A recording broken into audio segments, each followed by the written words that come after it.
are freelance now, I Hmm. believe, Yes. but you weren't always? No.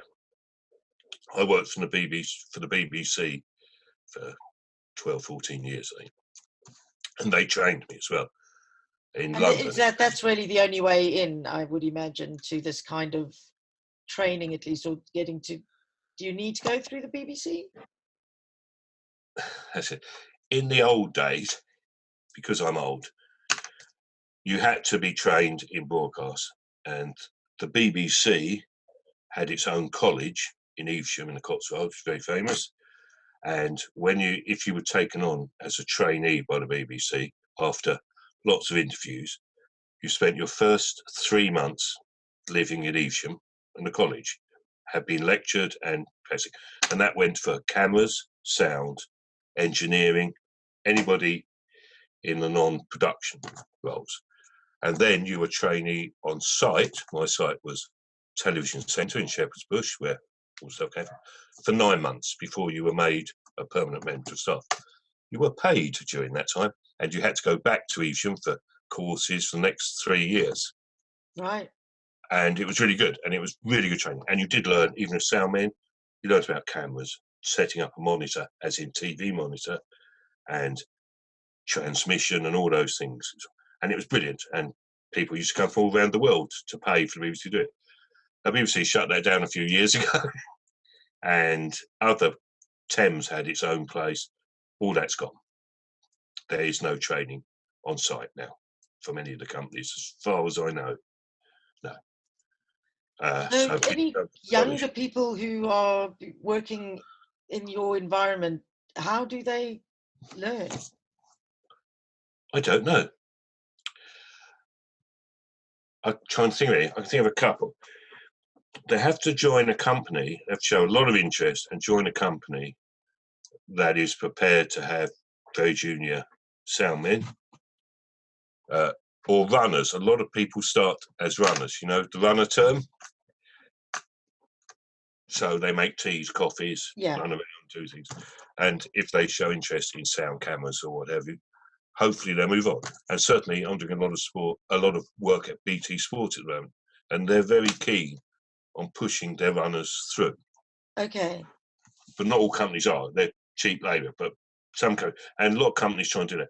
And for instance, I put a young boy who was very keen on doing sound. He played music and things, and he wanted to get into broadcast sound. So I put him in touch with an outside broadcast company, quite a big one, and they said, yes, we're always looking for new young boys to come out, because if you're going to do a golf course, you need a lot of people just to run cables and things. Can you go and put a microphone on T mic, mic 10T? Well, that could be an hour's journey to walk there and walk back with the microphone and come back and goes, no, it's not working. Yeah. So you get a lot of people, a lot of people there. And companies will take them on and then train them up then. But it's, they're not going to take on 20 or 30. They're going to take on one every couple of years. Yeah, that's really interesting that the training route, because it is so specific and does need training, that's quite difficult to get these days. There are two, probably more, because there are a lot of colleges, but there are two around London, sort of famous colleges. There's Ravensbourne College, which does TV, sound, pictures, lighting. It's quite a famous college. It's at the O2 now, but lots and lots of TV people have come to Ravensbourne, and it just does. They have to do graphics and editing and things, but it's a TV college. And there's the National Film and Television School out in just up the A40, which also, you do a course, a 3-year course there in whatever, and I go, and quite a few other old gits go and give speeches there, or take odd lectures to try and put things across. When they've got that, then people will apply to the companies, the facilities companies, we call them. Okay. Yeah. So if someone were wanting to make the move from, say, live engineering, and they're fairly accomplished at what they do, to move into broadcast, that's not such an easy sidestep? No. Live engineering, no, because they'd have to go, and I have taken a couple of quite big names now. I'm quite pleased and proud of myself. Guys who were with mobiles and PA crews as young boys who were setting stuff for me. TV shows that had bands involved. Right. Sorry, I've got to tell you an example. There's a program called The Happening, for instance, in 1990 to 93, which Jules Holland was fronted. He was just a dodgy keyboard player by that point. And we had comedy and music and bands coming on and house band and things. And I had two boys there who recommended to me who worked in the live thing, miking the stage for me. And they were very good at it, whereas the TV guys weren't so fast at miking up a drum kit. Right, yeah. So, and two of them said, I quite like, I like TV now. Okay.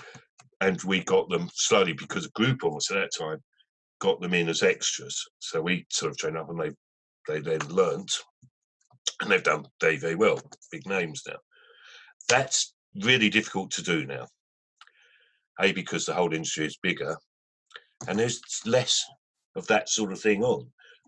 But the best way is still, I think, to write to the facilities companies and studios, so like BBC and Thames, LWT. They're not just studios. I mean, the whole studio complex, the idea of the company owning studios, well, they don't. They've all gone. Outside broadcast trucks are the big players now, and are probably better equipped. Pinewood, for instance, does have a couple of good TV studios, but it doesn't have any permanent staff. Right, so it's all dry hires for those kinds of spaces. Yeah, because whichever company, if the company wants to go there and make, weakest link, which is done there, well, I'll do some weakest link, so will everybody. Cameras, sound, producers, they're all freelance. So they're not going to really want to train people up. It's like, okay, want to get in here and knock it out. And they do. When I say knock it out, I'm not joking with that one. Just a 3 or 4 a day. And there isn't time to train people. Yeah, that's intriguing. And it just works the same. That is almost laid down in stone about how that show works. Yeah. And plenty of other shows like that as well. Okay, so really it's something that's difficult to move sideways into, that really, unless you want to retrain, yes, or you're just super incredibly lucky, but it just sounds to me like a sideways move is quite hard. What would you think it would be like for a broadcast engineer to move sideways into live? I wonder if that would be easier, or if that's also just it's so different that it's. I think when you say broadcast engineer, you mean a mixer? Yes. A supervisor? Yeah. Slightly easier, because I have mixed, as I have covered others I know, mixed front of house on odd times for particular bands who really liked the mix you did for us the other day, could come and do us live, sort of thing. And it was relatively easy. This is music, because the system was set up. The system man built it. I didn't have to EQ the system or do anything. We are just talking about fader waggling and putting some effects in there. Yeah. That's relatively easy. But setting it up from scratch and designing a system, no, of course, because don't know. No. Yeah. But actually, just mixing, if the system's good and there's a good system man, is fine. That's fine. Yeah. No, fair enough. But let's not go into the band and say, well, take me on tour next year, I'll design a system for you. That's any different. Yeah. Yeah. And of course, there was a point I was going to make, so about the audience. Of course, archiving is very important for us to get a good sound. You don't know, but you think of, have I got Martin Luther King, Robert Kennedy, Hitler, all made speeches that went onto the PA, and the live sound was just interesting there. Well, I'm still watching those very famous bits of footage 50, 60, 70 years later. Yes. Whereas live, it's sort of gone. And even though they're extreme examples, but we do have to think much more about this is going to be seen again and again and again and again. So if I make a mistake on that mix, well, that mix is going to be there for a long time. Yeah. And you do have to bear that in mind. And people will look back at, whereas front of house mixer, bad manager came out and said, might say, I didn't think it sounded very good tonight. Or might say, it sounded great tonight. But with TV, they can look back and dissect, and they will. Yeah. The difference, I mean, for you to work on a show that's actually going out live, I mean, there must be so many, well, I imagine, I might be not, but there must be systems in place for fail safes and redundancies and backups. And I mean, does everybody wear 2 microphones? What happens if one fails? X Factor, you've got all these people with all these multiple microphones. They're all on ears. What happens to them if it's live and their ears go down?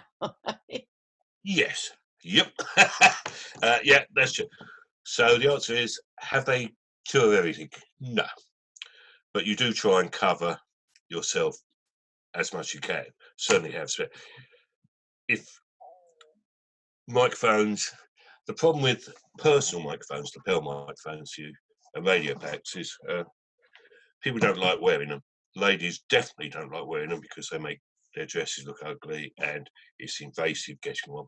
But that's whether it's live or broadcast sound. Yeah. On stage, if it's a stage or a set and it's live, I will have a sound man there and he would have on him a spare pack of each sort and probably a rifle mic, a radio rifle mic, so he can get in and I get something out of it. Right, okay. And obviously, with anything with a lectern, you see there's 2 mics, even game shows which are live. Yeah. There's one here. And that also goes with, I do some debates for BBC Worldwide. And yeah, we have 2 mics, even if it's just a PZM on a plate, something. Just like, actually, no, in a live music situation, pretty much there's a spare vocal mic, isn't there? Yes, yeah. But of course, you can't have a spare mic for everything because you never get on. But yes, there's a box of mics there, and the sound guy will run in, banging on. Yeah. So yes, backup is good.